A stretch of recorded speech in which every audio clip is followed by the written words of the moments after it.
Well, DJ, it is wonderful to be here with you today. And I have so many questions for you, but why don't I start by asking you to tell us about the challenges facing democracy in Nigeria? When Nigeria returned to democratic rule, say about 21 years ago, and thought of a just and egalitarian society was believed to accompany this democracy, right? And so there was much optimism. Unfortunately, we've been riddled with challenge after challenge, most of which we as a nation should be ashamed to call a challenge in 2021. So I'd only mention a few. Number one, human rights abuse. This is prevalent in Nigeria, not only as a creative who's an activist or to human rights defenders. The average Nigerian suffers abuse on all levels, from security forces or government officials to friends of these people. Anyone is literally a potential victim of human rights abuse in Nigeria. Number two, corruption. Political elites since the independence have used politics as an avenue for wealth accumulation and power, and they will do anything to get it and keep it. This is truly a do or die affair and has brought not only violence, but inflation, insecurity. I could go on. Three, I'd like to mention electoral reform. It's a big one. The lack of reform or refusal, I would say, is a significant issue facing democratic governance in Nigeria. The chaotic electoral system only favors the political class as they are dependent on that chaos in order to rig elections and so on. So this is particularly a pressing challenge to democracy in Nigeria, which also gives life to human rights violation, insecurity, which is a whole nother challenge on its own, poverty, ethnic divide. And just to touch on poverty real quick, that I like to always accompany with a lack of education that has been weaponized. Unfortunately, this is an effective tool against the masses, where people will take anything just to get by. Listening to you, I'm just wondering, what do you think about ways that democracies around the world can be supportive? Supportive of efforts to prevent the closing of democratic space and also the move toward authoritarianism, one in Nigeria, but maybe in other countries as well.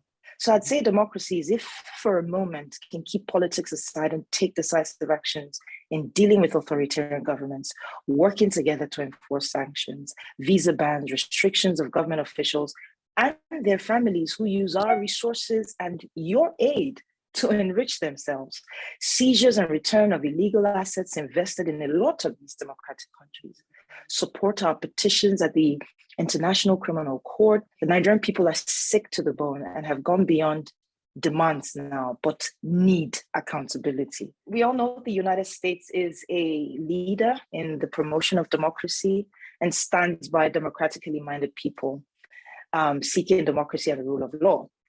Now, this is, of course, very critical in my country and around the world. I'd like to ask you, in what other ways beyond issuing statements and giving aid can the United States do more to build local partners and press African leaders to advance democracy in our countries? Well, I think that it's very important that the United States continue, either directly or through the National Endowment for Democracy, continue to support democratic forces around the world, people that are striving to make their countries more democratic, are striving against authoritarianism. It's important for us not to just make statements, but to back it up with resources.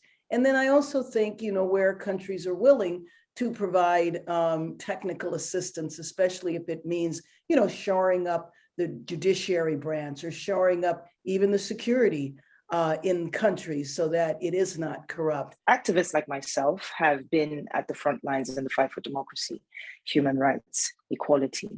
And many of us have been killed, arrested, or have fled our home countries. Mm-hmm. In my personal journey, there was a period of 11 months where I was locked in a house alone while waiting for help or to be evacuated.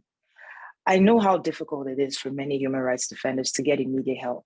How can the United States facilitate a quicker response time to activists and artists at risk? It's very important for the US to have relationships that are close to the ground, meaning that those people that are fighting for human rights actively, and that being close to the ground will allow us to know when a situation has deteriorated, when leaders have been arrested, are detained.